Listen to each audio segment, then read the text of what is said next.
Yeah, that's I kind of went through a Madonna thing. That kind of looks like I did when I got to the University of Tennessee and was long. Yes, we would have been friends and we would have smoked cigarettes and not gotten a thing done and probably failed out of school. I can tell people that I would have had too much fun with, and people that I should have hung out with. But I think Dusty and I would have had a ball, danced. I think we would have clubbed.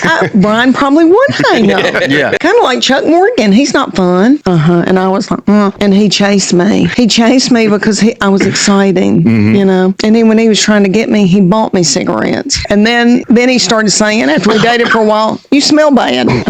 And then he begged me to come back. I was working at Lancome behind the makeup counter. He had dumped me, and I was devastated. Wow. And then he came back to be at the mall. He'd bought a business and moved up to the foothills of the Appalachian Mountains. And came back. I had been to Fort Lauderdale as a third wheel with a couple for spring break, got a tan. He saw me with a tan and wanted me back. He saw me with a tan, could not get his breath, and said, "Can I buy you a pair of tennis shoes?" And I said, "Maybe." It was, and I'm pretty with a tan. And so then I tell my children all the time, I go, "Y'all's lives are based on the fact your daddy saw me with a tan." That is in the book. There you go. About Chuck Morgan. I did. I don't know. He always, I don't know why at the time, maybe I said I need tennis shoes, you butthole. I don't know. But he's always bought me things and tried to woo me because he's not a words of affirmation kind of person, which is really what I need. But that's okay. So his love language is acts of service. So he always does for me, like vacuuming out my car. And then it's good to have babies by somebody like that. Okay. And then also wants to buy and provide for me. He's a provider. So he wants to do for me, and he's always giving me beautiful gifts. I would like to be told you've been a good mama, that kind of stuff. But he'll say, my family, we didn't do that. And I go, well, because I'm 58, I don't want that sun damage. But I do get a spray tan, and I mean, it drives him wild. It does. But yeah, it sets him on fire, even though it ruins our sheets. And he's clean. He's a clean person. But anyway, I talk about it in my book, What in the World That Almost Killed Me. I've worked on that book for over 2 years, and I'm proud of it. But it has been, was a lot to do. But it was fun, but it was also emotional, like just remembering and going through. And, the bottom line after I wrote that thing, I thought, man, I was stupid. I'm a stupid. But then then I read the audio part, and I've kind of forgiven that 17 to 25-year-old. I had to give her grace, and go, you know what, girl, you did the best you could with what you had at the time. So it's been very cathartic. And now I go on a book tour and I'll talk about it. I'm kind of sick of talking about myself, but I've got to go and tell everybody all this again. I do have a moderator at 2 of them, big events, one in Knoxville and one in Atlanta. And then the other ones, like in Mount Juliet, I'll be here at the Books A Million. And I think you can buy a book that I've signed and then we get our picture made. I think there's no talking, and I'm certainly not doing a show. This has almost killed me, but I'm glad I did it. I always felt like I had a book in me. Yeah. Do y'all feel like that? Because they told me that when they interview people that have written books, that most people say, like, I knew I had one in me. And I always felt that tug. Yeah. And I tried years ago, I had some interest somebody gave some interest in me doing one.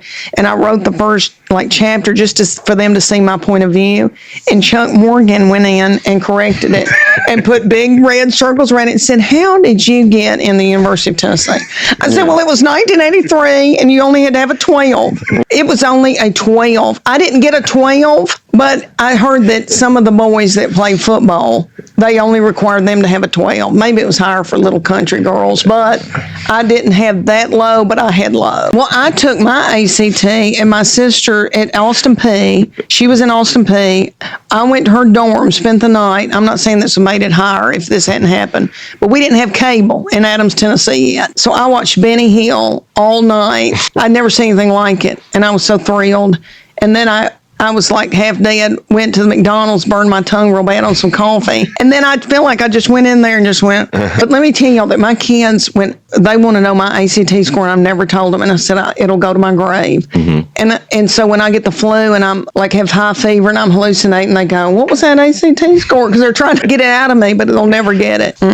But then let me tell y'all this. I got, in 2012, I was honored that the University of Tennessee had me as Alumni of the Year, 2012, but just for arts and entertainment. There were like people there that had been in stuff and scientists and all that, but I was the arts and entertainment, and we went to a big dinner, and the whole time I was sweating thinking they're going to tell my GPA. I thought they're going to tell because I finally graduated. It took me 9 years on and off because I quit, went back, and then finished. But I thought they're going to tell people my GPA. And I sat there next to Chuck Morgan, who got an undergraduate and an MBA and made straight A's, and nobody gave him an award. I wanted, honest to goodness, I wanted to tell all of the horrible things I ever did. And my literary agent, who is darling and so funny, he goes, honey, you're not Joan Crawford yet. He goes, let's wait to tell all that stuff because he goes, let's do a cookbook maybe next time, little cookbook. Yeah. And then the third one,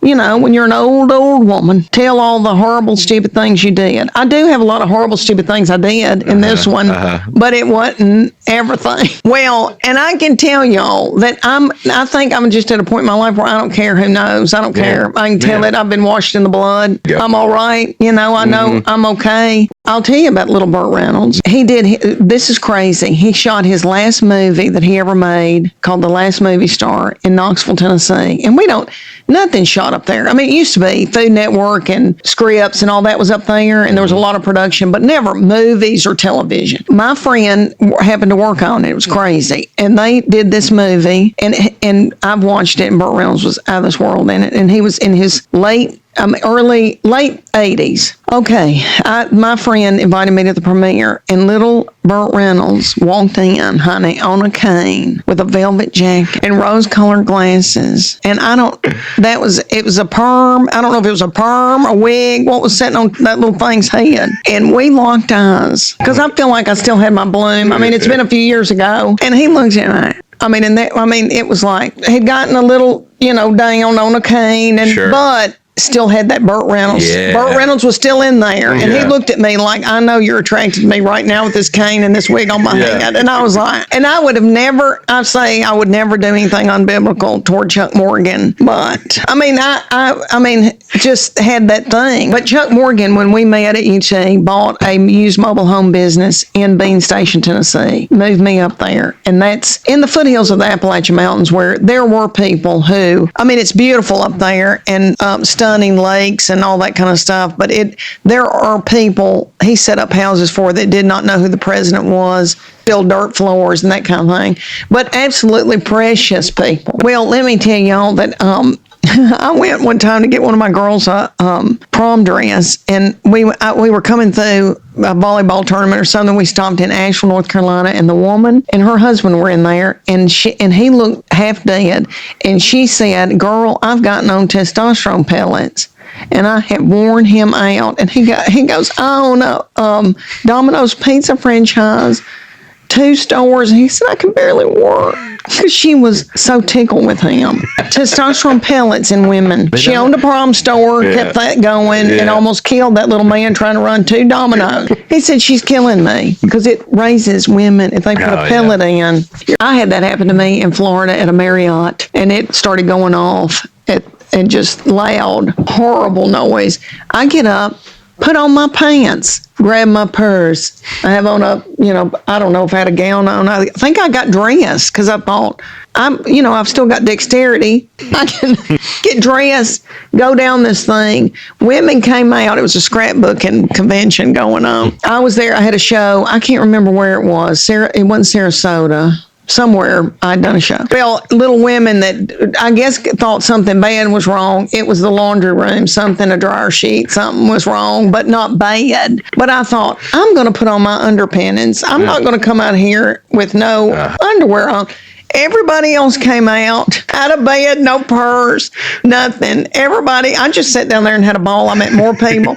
But women, you could see through their gowns. It was awful. The first thing I thought is everybody needs to go and buy new sleepwear. Everybody looked terrible. And then they weren't terrible. Their clothes, you could see everything. And then some of them had on those a sweatshirt that said, what stays what happens in scrapbooking stays in scrapbooking. A lot of them had that T-shirt on, no bra. But I think they may get to a Marriott and let loose. I think. I mean, they looked like they were having a ball. But this was in the middle of the night, and then I went back upstairs, and then it happened again.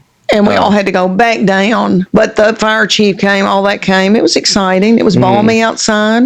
We had a ball. I talked to more people about Ace Hardware, I remember. Anyway, you know me, I talked to a pole. Yeah. But yeah, I kind of, was a big deal. In front of that fountain.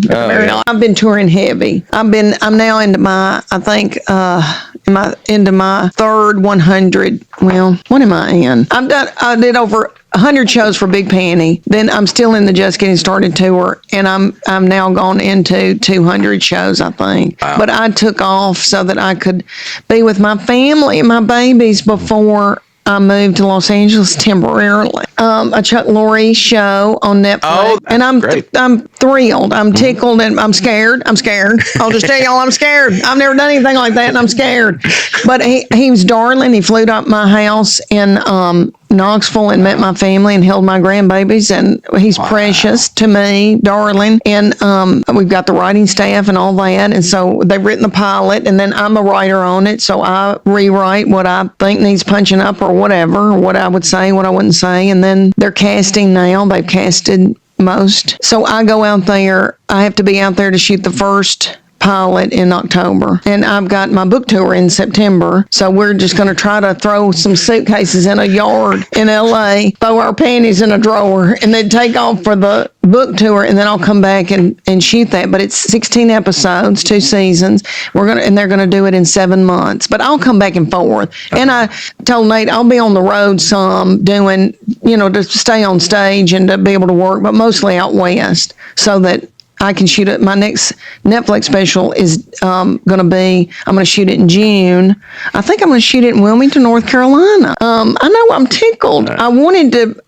I thought Dallas is a good place for me, and I wanted to do Majestic, but they're working on that theater, doing something, shutting it down. But I thought Wilmington, North Carolina would be darling, but that's in June next year. So I hope I can, Lord, I couldn't do that. But I play Reese Witherspoon's big sister, Gwyneth, and you're cordially invited with Will Ferrell. I know, it was so fun and crazy and darling, and everybody wanted me to win. Everybody was precious. Nick Stoller directed, who did Saving Sarah Marshall, so he was a doll. And so, that comes out.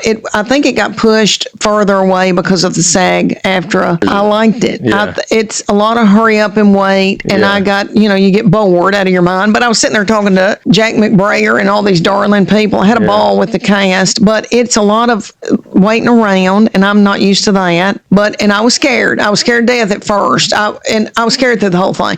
But once you realize how things work, Sweet Fortune Beamster said to me, Leanne, there's a piece of tape on the floor. Go stand on it and say your line. That's how little I knew. So she helped me. Everybody would give me pointers. Jack McBrayer behind the camera, and energy, Leanne. I mean, everybody was precious to me. I was scared to death looking in Will Ferrell's eyes to say, I had one line, I had one word in a scene where I had to say, so, and I looked in his eyes. I looked, and I was like, got a horrible feeling. I thought, what? And then it dawned on me. I went, so they're pros. I know why they're pros. Yeah.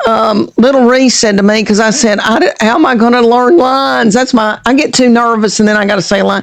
And she goes, there's an app, and you can, study your lines and do that kind of stuff. But they told me this television show is going to be more like a play. It's more like a play, multicam in front of a live audience.